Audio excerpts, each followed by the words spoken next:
Muchas gracias. Pues mi pregunta es simple. ¿Qué acciones legales y ante qué instancias tomará la Contraloría en función de los hallazgos realizados? Y bueno, también quisiera preguntarle y decirle que a los pueblos indígenas no se nos ha olvidado que nos hicieron esa discriminación tan sonada y que fue tan viral. A los pueblos indígenas y originarios que yo represento en este momento, no se nos olvide ese racismo, clasismo que también se ha manejado dentro de ese instituto. ¿Sería cuánto? Hola, ¿qué tal, amigos? Gracias por acompañar una misión más de las crónicas de Chairo. Se le borra esa sonrisa cínica a Lorenzo Córdoba, señores. El titular del órgano interno de control electoral, Jesús George Zamora, acusa al presidente del INE, Lorenzo Córdoba Vianello. Lo ha presionado por exhibir sus irregularidades en el manejo de los recursos. Señores, en ese sentido también acusó que el presidente del INE y otros consejeros buscan atentar contra su autonomía para pretender anular ese servicio de carrera, acusando que parece que quieran un órgano de control a modo, pues designando a los auditores, a sus investigadores, etc., etc.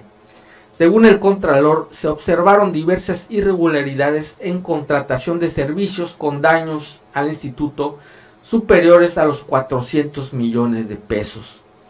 En ese marco expresó que se aperturó una auditoría al proceso de integración de proyecto 2023 con un valor total de cartera institucional de proyectos de casi 600 millones de pesos,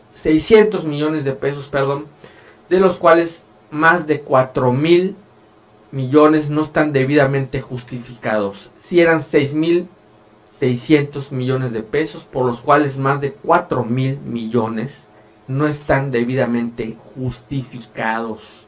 Señores, vamos a ver el reportaje. De los recursos. De que se dé el relevo en la presidencia del INE, el Contralor Interno del Instituto reveló irregularidades millonarias en el gasto durante la gestión de Lorenzo Córdoba. Son pues varios rubros que el propio informe señala respecto a posibles responsabilidades que podrían existir. En caso de que exista algún delito o de que exista la presunción de algún delito, daremos vista a la Fiscalía Anticorrupción. En reunión con diputados de Morena, PT y Partido Verde, mostró auditorías que señalan que el INE gasta mucho y mal. Tan solo en 2022, en licitaciones y adjudicaciones de bienes, se autorizó un gasto de 680 millones de pesos y solo se ejercieron 531 millones. Es decir, existen prácticamente 150 millones, 149 millones de pesos adicionales respecto a lo solicitado a la Cámara de Diputados. 25% de nuestro punto de vista es muy alto, es un incentivo incluso para gastar de más. Las auditorías revelan que de 2008 a 2022, el INE gastó más de 138 mil millones de pesos en crear estructuras orgánicas y plazas que duplicaron funciones. Además, se detectó que cada año el 50% del presupuesto se ejerció en el último trimestre, lo que impidió el regreso de recursos a la tesorería. Un promedio en todos los años del 6% de remanentes presupuestales que por una parte se destinan a los fideicomisos que ha creado la institución.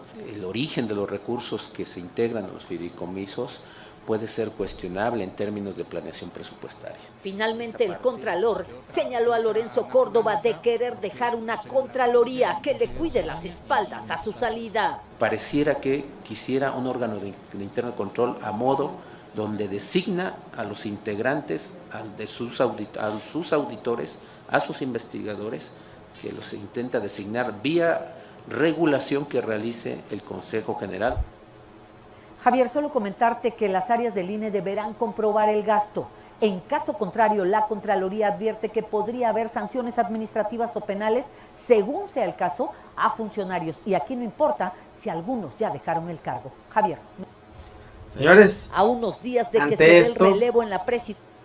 Ante esto, diversos diputados, como mencioné, pues le preguntan a este funcionario contralor del INE, entre ellos una diputada de origen indígena, a lo cual le dice que no se le olvidan los comentarios racistas, clasistas que Lorenzo Córdoba y Edmundo Jacobo tuvieron en esa famosa llamada telefónica. La pregunta es simple. ¿Qué acciones legales y ante qué instancias tomará la Contraloría en función de los hallazgos realizados? Y bueno, también quisiera preguntarle y decirle que a los pueblos indígenas no se nos ha olvidado que nos hicieron esa discriminación tan sonada y que fue tan viral. A los pueblos indígenas y originarios que yo represento en este momento, no se nos olvide ese racismo, clasismo que también se ha manejado dentro de ese instituto. ¿Sería cuánto? Gracias, diputada. A continuación, la diputada Cecilia Márquez. Si el Instituto Nacional Electoral es un organismo público, pues ahora sí autónomo, que tiene una responsabilidad de organizar las elecciones federales, como la del presidente de la República, como la del diputado, como los senadores del Congreso de la Unión, y también coordinar los órganos electorales estatales federativos y las elecciones electorales locales del Estado, de los estados y de la Ciudad de México, y también tiene que desarrollar la vida democrática, promover la ética y la difusión de la educación cívica y cultural y democrática. Mi pregunta es, ¿qué ha pasado con esos remanentes desde el 2014 hasta el 2022 que suman 17,613,626 pesos? Estos fideicomisos, ¿bajo qué discrecionalidad se manejan? ¿Quiénes dictaminan el uso y la aprobación de los mismos? ¿En qué se ha hecho ese recurso y por qué? Si otros remanentes de dependencias que son de gasto federalizado son retornados al gasto de la federación, ¿por qué ese dinero no fue retornado como marca la ley y ejecutado? Porque cada año, todas las autoridades del Instituto Electoral vienen aquí a pedir más presupuesto, argumentando que no les alcanza.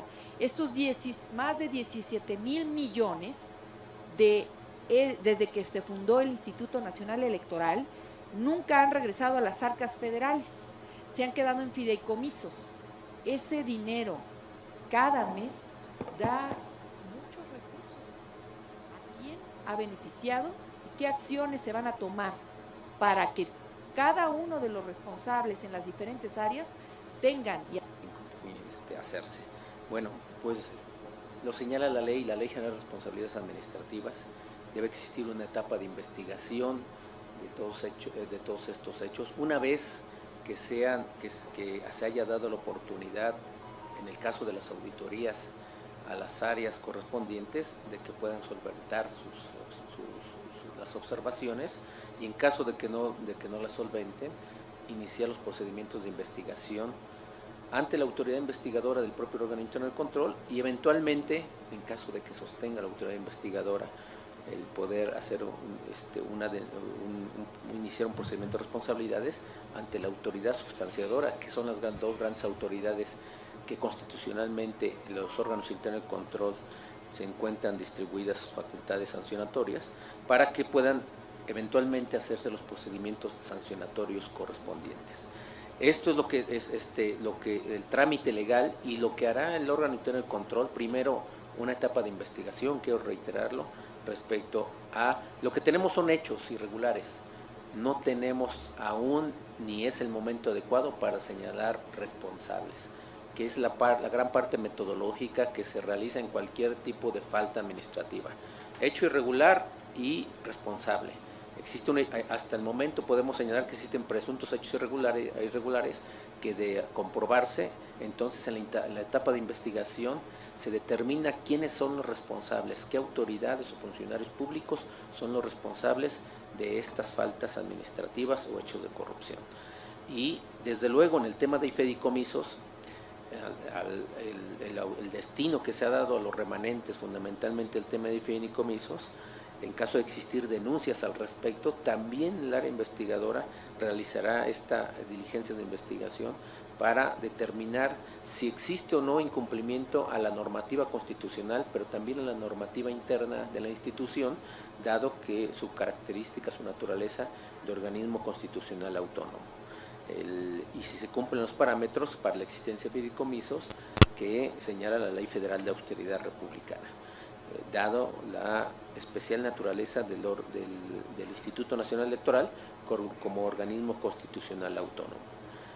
De tal forma que quisiera decirlo con toda claridad, diputadas y diputados, el órgano interno de control entrará en esa etapa de investigación y determinación, en su caso, de las responsabilidades correspondientes, sancionando lo que tengan que sancionar en casos no graves, y graves, promoviendo ante el Tribunal Federal de Justicia Administrativo la imposición de sanciones graves.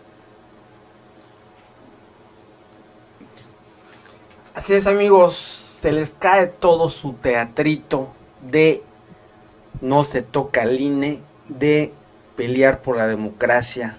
Es esto lo que pelean estas millonadas que no se comprueban al 100% y que solamente ante diputados, diputadas de Morena, PT, Partido Verde, la Alianza, tienen que realizar este tipo de